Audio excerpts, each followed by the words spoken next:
Guys, Crewman here, and this is the MSI Z790 Project Zero. And in today's video, I'm going to do a Project Zero review, the whole setup. MSI was kind enough to send me this Project Zero motherboard along with Velix 300R Airflow PZ case, and that is also Project Zero. So for anybody who's basically lived under a rock, what Project Zero is essentially they have all of the connectors for the motherboard on the back of the motherboard so that the build itself looks better, less wires, less everything. It's great. It's picked up steam a lot over the past year and a half, and I am thankful that I got to build in it for the first time. So shout out to MSI for shooting me over all the parts to build out a Project Zero PC. In this video, we're going to go over my experience building with Project Zero. We're going to go over the good, the bad, the things that were weird for me, my overall opinion on it. Spoiler alert, I actually think this is a great idea. I actually think these are great products. And if you are an experienced PC builder, keyword there is experienced, I think Project Zero is great for you. And I think it should be more widely adopted going forward. So in today's video, we're going to turn this into... This is the fully built MSI Project Zero PC. Now this is a 12900K with an RTX 5060 8GB graphics card.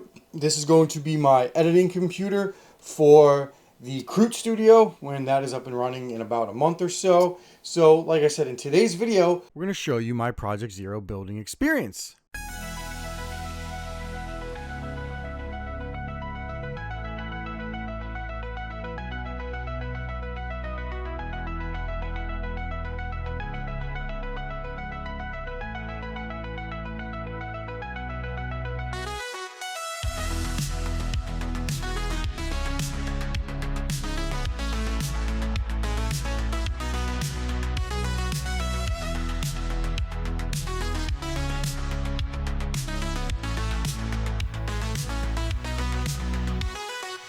Alright, so here you can see the Project Zero motherboard and what makes it special. Here in all its glory, every connector on this motherboard is on the opposite side of the board, which is amazing if you know what you're doing, and we'll get to that shortly.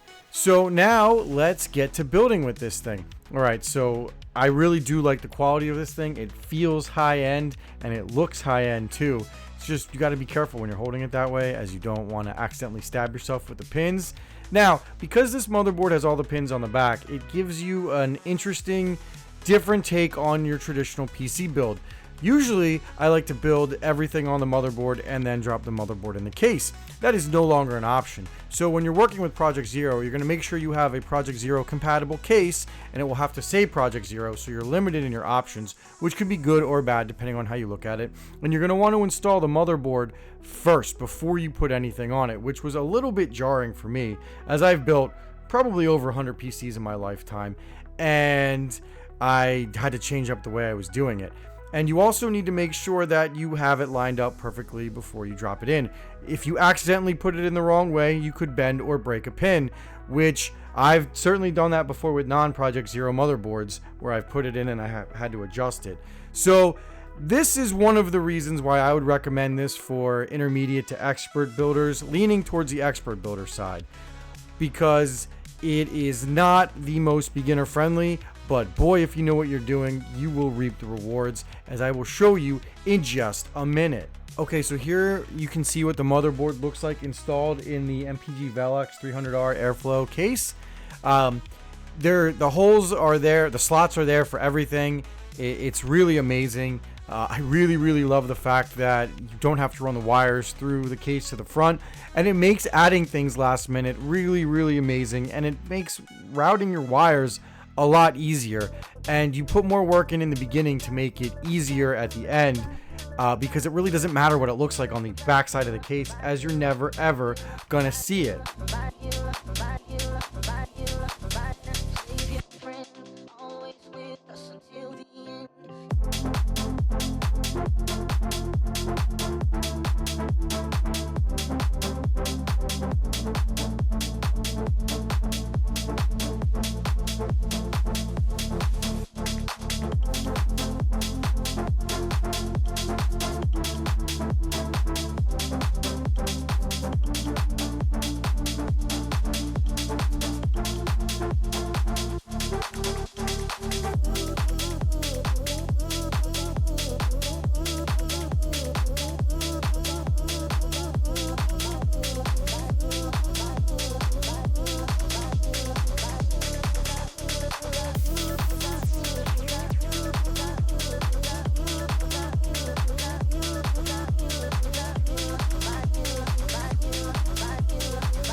And this, ladies and gentlemen, is where Project Zero shines. No routing your front I/O panel wires through the motherboard, through the case. No routing your power supply wires, the CPU, the motherboard. You don't have to worry about any of that. Essentially, all you really just do is plug them all in. And then you plug them in, and then you just bundle them up in zip ties and basically just lay them against the motherboard. It's really incredibly awesome. And the best thing about it is, if you're like me, you build the PC, and then you kind of realize, oh hey, maybe I could use some extra fans.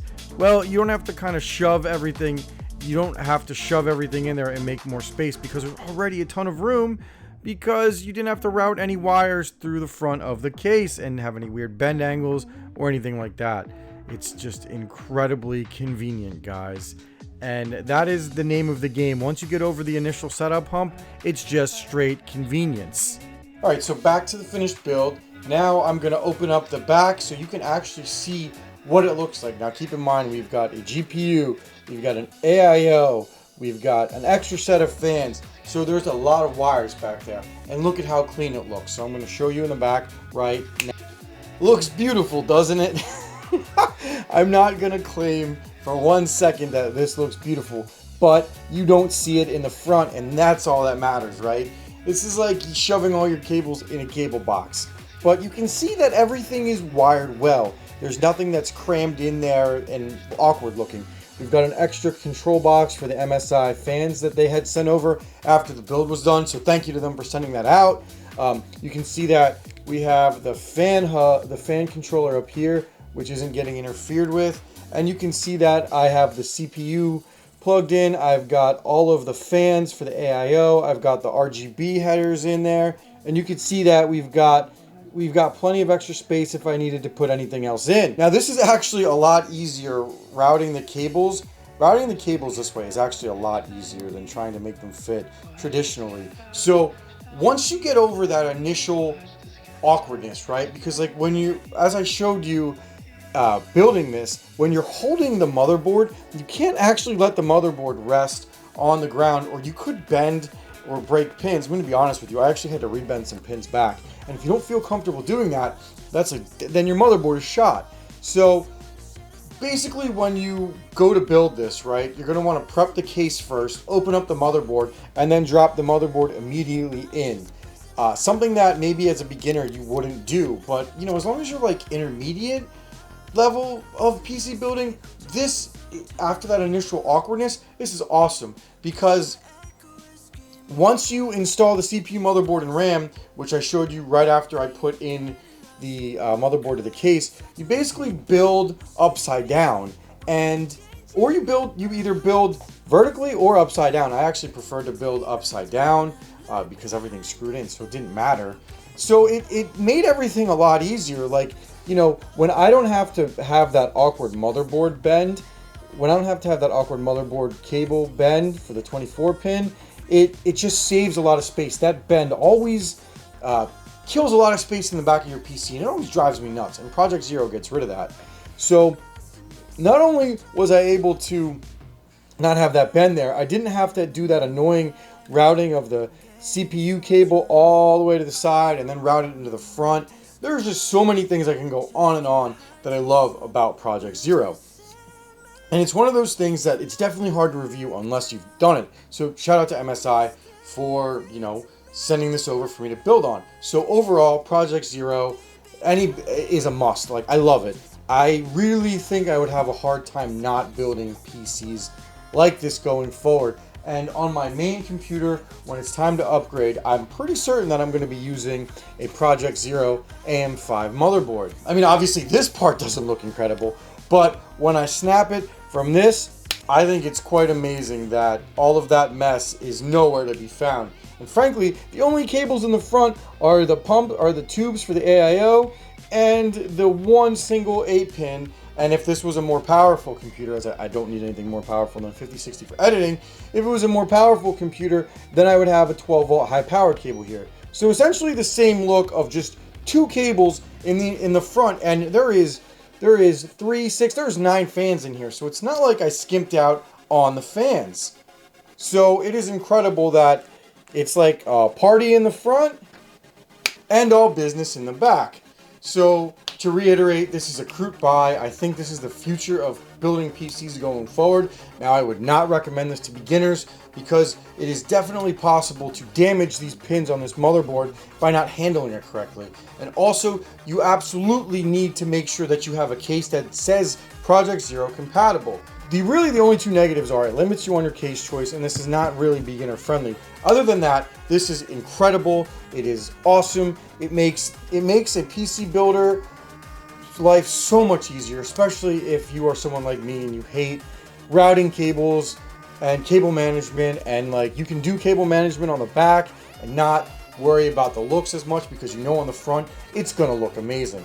Thank you to MSI for sending over the Z790 Project Zero and the MPG Velox 300R Airflow PZ case, along with all of these other parts. This is going to be my streaming PC, and I cannot wait to share that with you. So if you want to see more on this build and you want to see more on some other content coming from me, make sure you like and subscribe. Thank you so much. Peace out.